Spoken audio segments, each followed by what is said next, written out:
Thing about production construction class is the students get to do hands-on projects, coasters, shed projects, and most of the period learn a skill, a craft. Hi, I'm Gavin, and my favorite thing about production and construction is all the hands-on learning we get to do. The things you get to make with the projects. Everything is hands-on.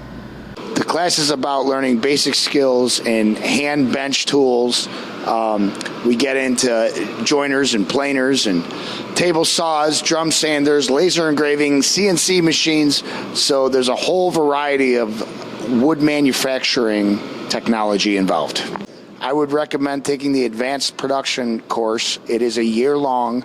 We make bigger, better projects, more in detail with laser engraving, CNC machines, and once again, all the projects we do, whether it's end-grade cutting boards, coffee holders, coaster sets, end tables, every student gets to bring it home what they made in class.